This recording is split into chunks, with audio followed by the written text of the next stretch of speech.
While Crazy Nights was successful, it was not as successful as the band wanted it to be in the US. They decided to simplify their sound and go back to basics. As a cost-cutting measure, Gene Simmons and Paul Stanley again took over as producers, although they did reteam with Vinnie Poncia, producer of Dynasty and Unmasked, as well as Peter Criss's 1978 solo album, as a songwriting partner.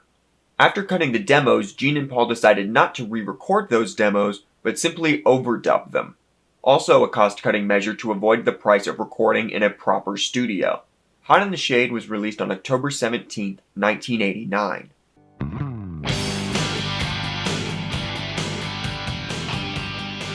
This was written by Paul and Bob Halligan. Right from the start, you can tell the direction the album is going in.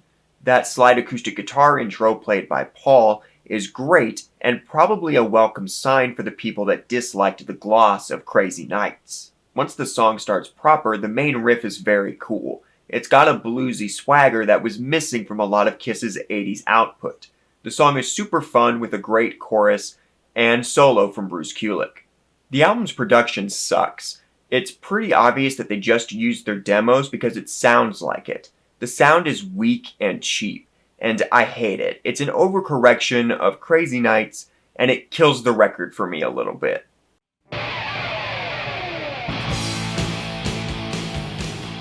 Written by Gene and Tommy Thayer, the latter played some additional acoustic and electric guitar, and those guitar parts are cool. Lyrically, the song is really solid. It's about looking on the bright side even when things are down. Bad things happen to everyone, just keep going. You're not dead yet. It's a good song, I like it. Written by Paul, Desmond Child, and Holly Knight, Bill Ashley played keyboards. I love this song. It's one of Paul's best, and easily one of my favorite Kiss songs. It's got hooks for days and a great solo. The lyrics are amazing. I wish Paul tried to do the storytelling thing more, because he's pretty good at it. He, along with Child and Knight, took a simple scenario, two guys in love with the same girl, and wrote something that resonates. Love is the most powerful emotion there is, and that makes it the most dangerous. One of my favorite things about Hot in the Shade is the clear attempt to write lyrics based more on experience as opposed to just sex stuff, or as Tommy describes them, tits and ass songs. That kind of stuff is still present on the record, but it's easier for 25-year-olds to pull that off than 40-year-olds. So I appreciate the attempt to mature the writing a little bit. Written by Gene and Bruce, Jesse Damon provided background vocals. Bruce intended the song to be a little Def Leppard-y. Gene turned it into a shuffle to Bruce's frustration. The song itself is decent. I like the verses, and Bruce's solo is great, but it is filler. Gene and Paul producing together again means there's a lot more compromise. If Paul objected to a Gene song that wasn't good enough, Gene would turn around and say if that song doesn't make it on the record, he'll vote against one of Paul's tracks, and vice versa. The result of that process is an album padded to hell with 15 songs. And obviously, if they had written 15 amazing songs that absolutely could not be cut, that would be awesome. But they didn't.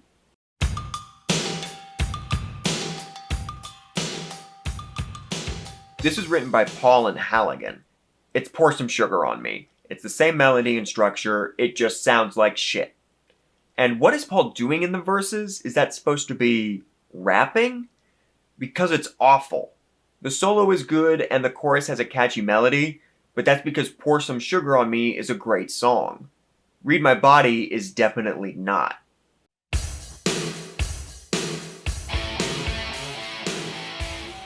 This was written by Gene and Poncia. It's got a good riff, a fun pre-chorus, solid melodies, and a great solo. Interestingly, it's kind of a sister song to Hide Your Heart. Lyrically, it's also about the intensity and danger of love. Both songs also have a scat vocal chorus. I don't know if it was intentional, but it's cool to have that thematic connection from these two guys who approach it in different ways.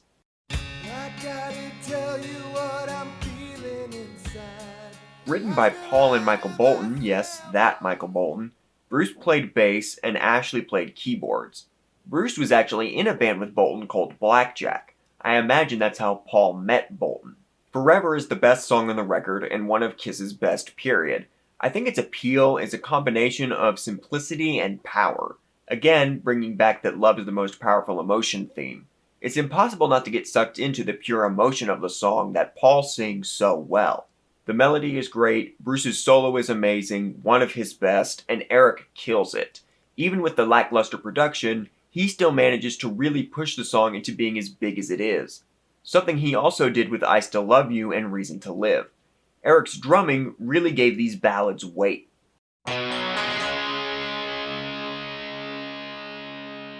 Written by Paul and Poncia, Charlotte Crosley, Valerie Pinkston, and Kim Edwards Brown provided background vocals.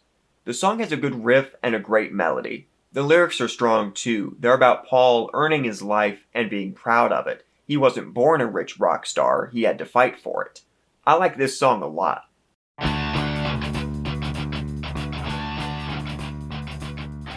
Written by Gene and Poncia, Pat Regan provided the brass.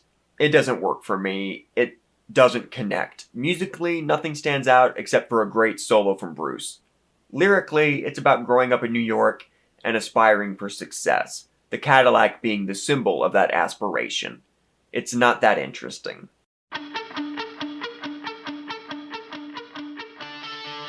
This was written by Paul and Poncia. I love the pre-chorus and the chorus itself. The lyrics and melody are both great, and the drums on this are strong.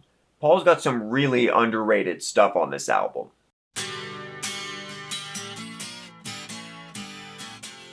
Written by Gene and Tommy, the latter played additional acoustic and electric guitars. And the guitars on this track are really cool. There's some fun stuff. And Bruce's solo is great. Solid, catchy melody too. The problem is the lyrics. They're not terrible, but they could be better. It's the same kind of thematic idea as Betrayed, but a little more generic. Also, the use of giveth and taketh is just goofy. It doesn't work at all. And finally, Gene Simmons knows nothing about the street. Maybe young Gene Klein, poor Jewish kid in the 50s, knew something akin? And even if that was the case, 1989 Gene Simmons has no business singing about the street. At this point, he had been a millionaire for well over a decade, pretty much married to an absolutely stunning Playboy playmate, and a father. Maybe don't sing about the streets. It doesn't work.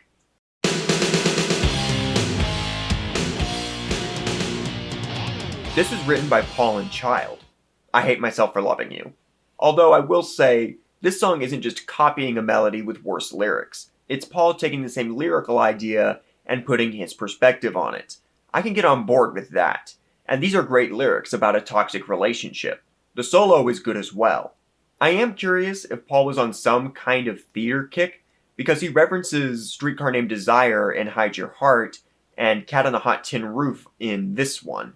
Just kind of interesting. This was written by Gene and Poncia. It's got a great riff. With proper production, this could have been a decently heavy track. And it's got a great melody. The lyrics are kind of whatever. With a title like Somewhere Between Heaven and Hell, you would expect something a little more interesting, but it's just about Gene wanting to bang a woman, but she's not super into it. Written by Eric, Gene, and Adam Mitchell, Eric played bass and Bruce played all of the guitars. This is the first and only song Eric got to sing on a Kiss record, which is a waste of his talent, but whatever. The song has a cool riff and is decent, but Eric had better material. He brought 4 songs to the band for this record. Eyes of Love would have been my choice if only one of his tracks could make it. I think Little Caesar was chosen because it has that bluesier riff that fits the style of the album better.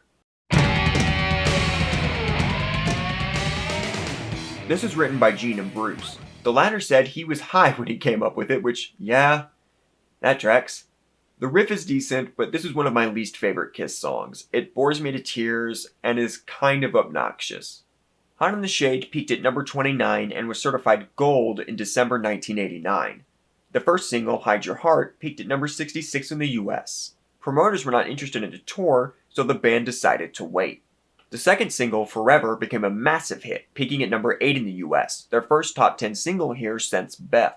And it is their second highest charting song, behind only Beth in the US. The success of the song propelled the band into a very successful and awesome tour of the US in 1990. The third single, Rise to It, peaked at number 81. Hot in the Shade is one of my least favorite Kiss albums, and that is entirely due to the production and padding. If this had a proper big Kiss sound and the fat was trimmed, this would be one of their best albums. There's great stuff here. They're pushing their limits and exploring new styles while still staying true to Kiss. But it all got bogged down in compromise both creatively and financially. It's a frustrating album with moments of brilliance.